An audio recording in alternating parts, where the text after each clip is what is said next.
Well, hello everyone.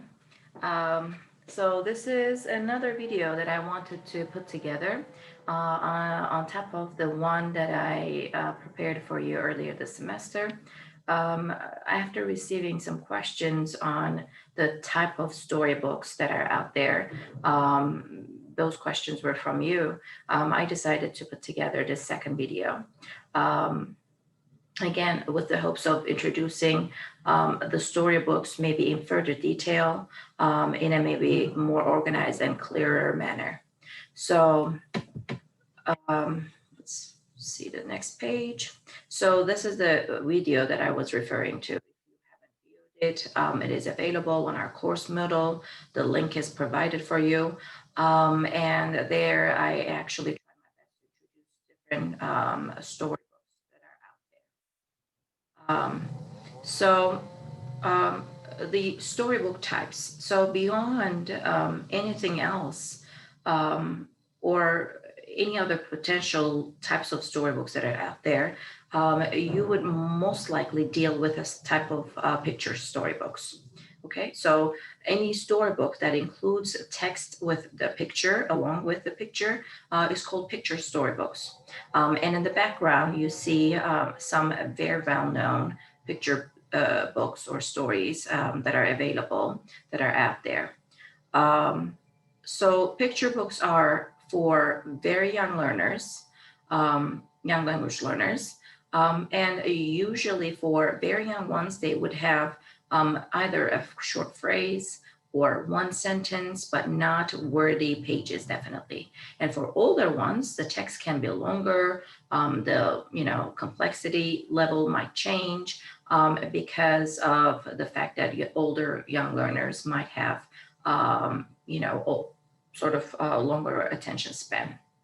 And on one side, you actually see the picture books for preschoolers, such as Caps for Sale, Madeline, Elmer. And then on the other on the other side of the screen, you see some Eric Carle books, such as Green Eggs and Ham, and that's good for older young learners. So books could be paperback or board book. Paperback is just regular, not so thick, pages that you might have. But then the board book might look something, uh, you know, very similarly to something like this, where the pages are really thick and, you may not feel it is just like a regular page sort of texture. So both of them are picture books. One is board book, it's called board book. The other one is called paperback. Depending on the reason why we have something called board book is probably for even younger ones, so they could grasp the book better, and also durability reasons, so it can last for a long time. On the other hand, the paperback is more lenient to be damaged more quickly in a shorter time frame. So picture books have illustrations, and those illustrations oftentimes dominate the text. And they have text illustrations complementing each other. So the text and the picture do work hand in hand. So they help the learners construct meaning. In picture books, there is usually one central character that embodies the child's point of view. And the picture books usually have rhyming text, and the illustrations serve the purpose of holding child's interest.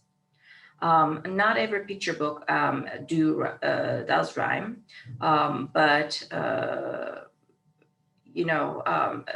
there might be some that also do have this rhyming effect.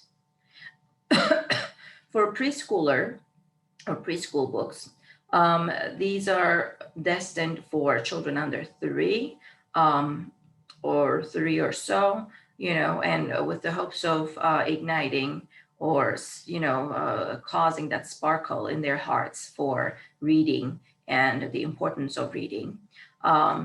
And children's picture books could be targeted at children 3 years old or over. And any storybook with pictures is called a picture storybook. And you see Dan Brown's Wild Symphony, which is a recent publication on the screen as a type of children's picture book. Picture books for older readers, children at the age of 5 or above could enjoy such books. And they can be good material for children who love listening to or reading picture books. And I would like to pause right here to mention the fact that these ages are not necessarily for, Turkish context. So it's these books are written for children in the entire world. Regardless they are L1, regardless they are L2. So when I say 3 or 5 years old, I actually mean any children or every children that is out there, not necessarily Turkish case or Turkey context. And then after they deal with storybooks, they could move on, young ones could move on chapter books, where chapters are short enough to be read in one sitting. And the story has this fast moving sort of, quality where the readers are not stuck somewhere. They actually make progress very quickly. Charlotte's Web is probably one of the best known chapter books, children's chapter book that is out there. And moving on.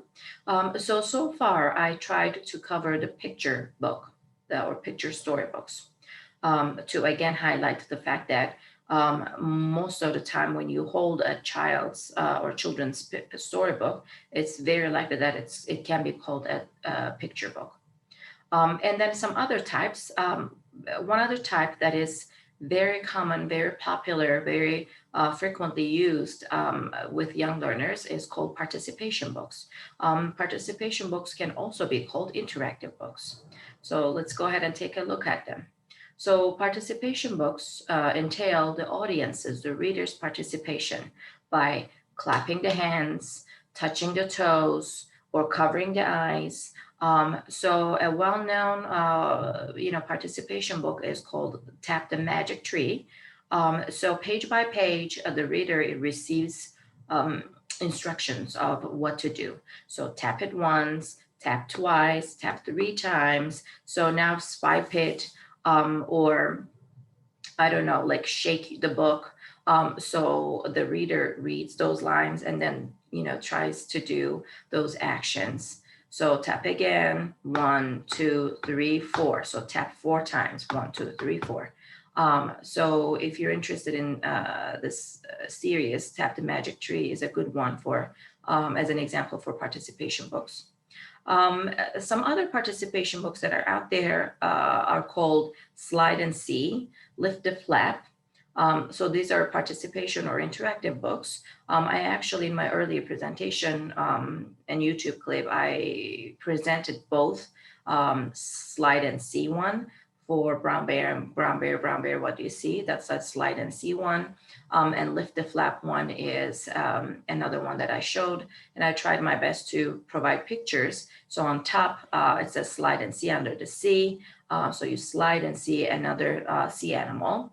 And then the other one at the bottom is you're sort of opening or lifting the flap to see what's under. So where is Spot? I don't think it's, yeah, okay, it looks much better like that. So where is Spot is also lift the flap type of book. So where is Spot? Mommy is looking for him. Is it under the piano? And then you flip the flap. And then the hippopotamus says, no, it's not here. And then let's do one more. So you get the idea. Is he under the stairs? Can you see? That's so weird. It doesn't show. So is it under the sea? Yeah, I don't think it appears over here. But you flip another one to, increase this curiosity effect, as I mentioned in the earlier clip. There are some other types of storybooks that are out there, such as patterned concept books. So Brown Bear actually is a pattern concept book, um, because those books expand. They aim to expand children's understanding of an idea, a theme, a relationship, strong pattern, and rhythmic flow. Help children read along based on a predictable sequence of events. So there's this animal, and then it's looking for one other animal. So red bird, what do you see? Red bird is actually looking at a blue horse, or a blue horse is looking at the red bird. And then in the next line, it's blue horse dealing with some other animal. So there is this strong pattern. And then here we get to practice an overarching concept, actually two major concepts here. One is colors and the other one is animals. And on the other side, we have Please Mr. Panda, one page from Please Mr. Panda storybook. May I have a donut, please? Says, and then in the next page, may I, do, or may I have such and such, please? So it is to teach, being polite, and those politeness sort of conventions to young ones early on. And the predictable books, with their patterned language, repetitive phrases, predictable storyline, the predictable books or storybooks help listeners anticipate what is coming up next. The Very Hungry Caterpillar is a good example for predictable books. Some other categories. There are some other books such as that are called wordless books. Wordless picture books, or they're also called silent books. They're silent because they're not talking to you with words. They are wordless. They don't have any text at all. They only have very clear, very vivid drawing illustrations. So they have a real story to tell you through those illustrations, but the readers are going to tell the story on their own. The readers are going to interpret the storyline and then, put the story into words on their own, or based on their own effort. The experience with such stories help children focus on the sequence of events, and also tap into their skills, storytelling skills, because they're going to tell the whole story just relying on the pictures. The concept books are designed to help young children recognize some classes of objects, such as animals, food, opposites, shapes, colors, seasons. Oftentimes they are multisensory with texture pages and sound. So maybe like I'm holding one example here. I don't know if it's going to be visible. Yeah. So it looks like that. It has like this effect, and on the other page we have some other materials where we could pull, we could feel different, like this is very soft over here. So, and it's teaching like numbers 1, 2, 3, and 4, and that's it. And there it has like some pockets to exemplify these numbers. So this one is a concept book, and it's 1, 2, 3, and 4. It's just like very basic numbers. Many concept books are multisensory with texture pages or sound, as I just exemplified for you. Some storybooks could tell folk tales or fables. So these stories are often the result of years of oral storytelling. So they were actually not written in the first place, but generation to generation they have been told. And here we are with those folk tales and stories. They usually include a moral theme or moral sort of teaching. And most fables and folk tales have cultural context, some historical baseline, and they help children become aware of diverse, cultures, peoples, and all of that. The fairy tales have this magical nature to them. So in fairy tales, oftentimes we come across giants, witches, prince and princesses, dwarfs, dragons, fairies, mermaids, and talking animals. So here on this sort of left side of the screen, you have the spell, the key, the I don't know, like the moon, the king, the sword, the witch's hat, the castle. So when you read or listen to fairy tales, oftentimes you come across like shield, you come across things of this sort. On the right-hand side, you are actually looking at Jack and the Beanstalk story, where when he's up in the sky or high above, um, after climbing up the beanstalk, he comes across actually a couple of, beast sort of couple, like their wife and husband, and the husband chases him after, as you may know the story. So he climbs down the beanstalk and he chops it, and then that's how he gets rid of this big sort of giant. There are some other books that are out there, and they're called nursery rhyme books. So the nursery rhymes are actually songs, as you may know, such as Hickory Dickory Dock, or Humpty Dumpty, or Mary Had a Little Lamb, or MacDonald Had a Farm. And these are the books that tell those songs, basically. And again, those songs are passed from generation to generation, passed down from generation to generation. And these books put together those nursery rhymes, and let young ones enjoy. The alphabet books, I also tried to present this concept actually in the earlier presentation. They're also called ABC books. They help children recognize letters, or help them realize that letters are to be used in a language. The alphabet books can vary from basic ones where the letter is represented by a, what is it called, by a concept or a concrete sort of object. So A for apple, B for ball, that type of thing, or C for car. And it can be a bit more complicated, a bit more sophisticated, such as using the alphabet format.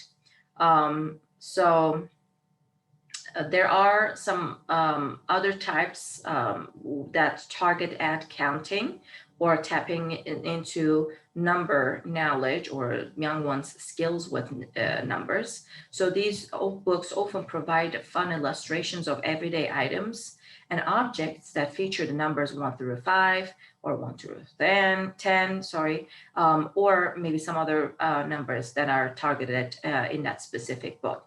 Counting books for young ones are important because they introduce the language associated with numbers.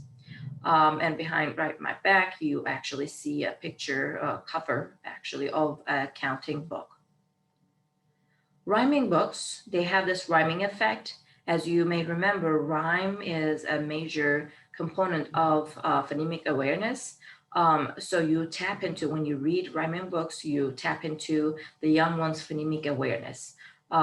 Julia Donaldson books are very good rhyming books. And also Dr. Seuss books are very good at rhyming as well. So the Gruffalo is, or this over there, is the Julia Donaldson book. Lama Lama Red Pajama is also another one. And there are many other types or many other books that are out there where the words or in which the words do rhyme, and they tap into actually phonemic awareness of young ones. And actually you're looking at a little girl over here who's holding Hop on Pop by Dr. Seuss. And again, Dr. Seuss books include a lot of rhyming words. A bath book, I am holding a bath book over here. It's actually a plastic cover and every page is plastic and it's like soft padded. It has that texture. The young ones could hold these as they bathe. And it's not going to soak water or soak in water because it's all covered in plastic. It's very durable, and also it makes the sound. So they're padded. They're usually made of plastic. That should be safe. It wouldn't have any unwanted sort of chemicals. And they're specialized for babies or toddlers. And they can be taken to bathtub. They're washable rag books. They're, attractive because they're washable. And if it's a very young one, such as a baby or maybe a toddler, they can also teeth. And they can be good for teething, depending on the durability of the book. So another one is called a bath book or rag book, like that. Oops. Moving on. As young ones grow older and become more proficient, they can enjoy some other books called independent reader. So the independent reader can be called I Can Read book as well. So these are called independent readers in the UK, in Australia, or I Can Read series. I Can Read book series in the US and Canada. They provide a nice transition from anxiety of reading on their own to handling chapter books. So right behind my back, you actually see those stages where my first reading attempt, ideal for sharing with emergent readers. And then level 1 includes simple sentences for developing readers. And then number 2 is high interest stories for more developed readers, and so on and so forth. So as the number grows bigger, the intensity and the level of complexity of these storybooks for young ones also change to a more complex level. So Lift the Flap book, I just actually showed when I was showing Where is Spot. So they are called Pull the Flap or Lift the Flap book. And they have this interactivity feature where the flap is opened or lifted by the child to see what's behind, what's underneath. So underneath is a surprise image to discover, like the mother, when mother dog was looking for the baby puppy called Spot, she was looking under the bed, she was looking, inside a box or behind the clock or something. So, it's to tap into curiosity, and it's called Lift the Flap. It's like a tongue twister. Lift the Flap book. Peekaboo book. I have another example for the Peekaboo book. And actually, before we move on, going back to Lift the Flap one, I have another good example called Dear Zoo. So Dear Zoo has, also this effect where you're looking for animals inside the boxes, or, like that, you flap it and you see the giraffe under or behind, or let's do another one, and you open doors like this and you happen to catch a camel and like that. So Dear Zoo is also is a good example for Lift the Flap book. And next one is called Peekaboo book. I also tried to introduce that one. And right behind me, actually, you're looking at a Peekaboo book where the eyes of the frog is like holes, or include holes. I like to eat flies. I'm a frog. So there are cutouts, and in this case, it's the eyes of the frog that are cut out. So this board book with special cutouts in some of the pages, so that what is underneath on the next page peeks through the hole. So young ones really enjoy these, and they use the peekaboo hole to stick their fingers through it and to turn the pages. So in my room is another peekaboo book. It has layers to it, and as you open each and every layer or each and every page, you actually get to look at another stage of the book. So in my tree, I have such and such. And in the previous clip, I actually showed you in my heart, where there was this big heart shape in the center, and each and every layer was really exemplifying one type of emotion that might cross your heart. So in a very similar manner, in my tree is a peekaboo book that young ones could enjoy. So pop-up book, I also, when I was introducing the storybooks in the earlier clip, I also exemplified, I also demonstrated an example of a pop-up book. I have another one. So they usually have this three-dimensional interactive illustrations. They are very favorite because it becomes almost real, or everything happening in the story becomes real all of a sudden as you pop it. But these are very easy to be damaged very quickly because it's all delicate sort of pieces. So I'm going to hold the Turkish version of the Very Hungry Caterpillar. And I'll show you, like, the sun comes up and pop, out of the egg came a tiny and a very hungry caterpillar. And in fact, the very hungry caterpillar is right here. I don't know if you can see, but you see the sun popping up like that. Boom. Okay. And then I want to show you the very last page where, or one of the last pages where the cocoon becomes real. So cocoon is a term that might be hard for young ones to figure out what a cocoon is, but you can feel it, you can touch it, and you can stretch it to make it bigger or smaller. So this is an example of, or a pop-up version of a cocoon. And in the very last page, this is my favorite one, where you get to see the caterpillar turning into a butterfly. And again, it's a 3D version. And young ones would definitely love this configuration in this pop-up book. So there are some other features that could be integrated to picture books. The flaps, pull the tabs, pull down, pop outs. More or less, I covered these, so I do not want to talk more about those types. And in the rest of my presentation today, actually, I would like to touch upon more contemporary issues or more contemporary trends to children's storybooks. So, differentiated instruction or multicultural education really do focus on different issues that entail discrimination or racism. So these more contemporary books do try to embrace diversity in terms of ethnic backgrounds or racial backgrounds or sexual orientations.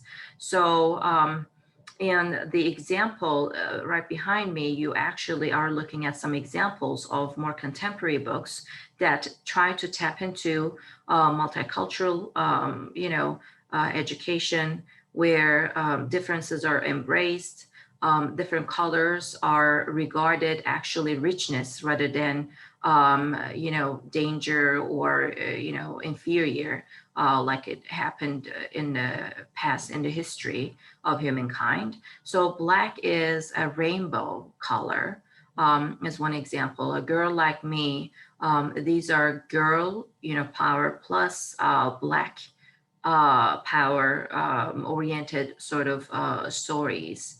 My Poppy has a motorcycle. Poppy is probably to tap into Latino, background.